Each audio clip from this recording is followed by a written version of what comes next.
যুক্তরাষ্ট্র ও ইসরায়েলের অব্যাহত হামলা আর যুদ্ধের দাবামায় বিপর্যস্ত ইরান। 5 দিনের যুদ্ধ শেষে সবশেষ পরিস্থিতি পরবর্তী করণীয় তুলে ধরতে গুলশানে ইরানি রাষ্ট্রদূতের সংবাদ সম্মেলন। রাষ্ট্রদূত জলিল রহিমি জাহানাবাদী যুদ্ধের সময় সমর্থন ও সহমর্মিতার জন্য বাংলাদেশের সরকার ও জনগণের প্রতি কৃতজ্ঞতা জানান। তার ভাষ্য, সব আইন অবজ্ঞা করে আক্রমণ চালানো হয়েছে ইরানে, যেখানে আত্মরক্ষামূলক লড়াইয়ে সামিল হয়েছে পুরো দেশ। রাষ্ট্রদূতের প্রত্যাশা, এই আগ্রাসী শক্তির নিন্দা ও প্রতিবাদ জানাবে বাংলাদেশ। আমরা দেখেছি ইরান হামলা নিয়ে কিভাবে মানুষ প্রতিবাদ করেছে। আমরা কৃতজ্ঞ। সরকার আমাদের প্রতি সহমর্মী। তবে যে বিবৃতি দিয়েছে তা আমরা দেখেছি। আমরা প্রত্যাশা করছি ওআইসির সদস্য ও মুসলিম দেশ হিসেবে বাংলাদেশ আগ্রাসী শক্তির সরাসরি নিন্দা ও প্রতিবাদ করবে।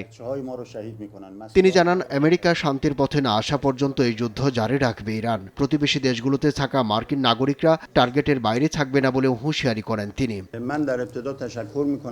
তারা চায় ইউরেনিয়াম সমৃদ্ধকরণ থেকে আমরা বিরত থাকি, অথচ আইন মতে এটা আমাদের অধিকার। প্রতিবেশীদের আমরা নিষেধ করেছি তাদের আশ্রয় দিতে। আমরা বাধ্য হয়ে আরব দেশগুলোতে আক্রমণ করছি। তারা যেখানেই থাকুক, আমরা তাদের টার্গেটে পরিণত করব।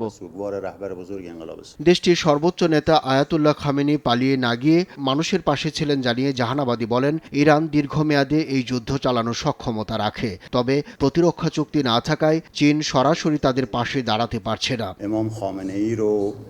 মহান নেতা রমজানে চিরভয়ঙ্কর শত্রুর হাতে শাহাদাত বরণ করেছেন, এটা গর্বের। এখন পর্যন্ত আমাদের 800 লোক মারা গেছে। চীন রাশিয়ার সঙ্গে আমাদের সামরিক বা অস্ত্র কেনাবেচার চুক্তি আছে, কিন্তু প্রতিরক্ষা চুক্তি নেই, তাই তারা পাশে দাঁড়াতে পারছে না। আমাদের যা আছে তাতে যুদ্ধ চালিয়ে যেতে সক্ষম। আমরা কোনো লজিস্টিক সাপোর্ট চাই না, আমরা সমর্থন চাই। দেশটিতে থাকা প্রবাসী বাংলাদেশিদের নিরাপত্তার বিষয়েও আশ্বস্ত করেন রাষ্ট্রদূত। বলেন, তারা ইরানিদের মতোই সেবা পাবেন।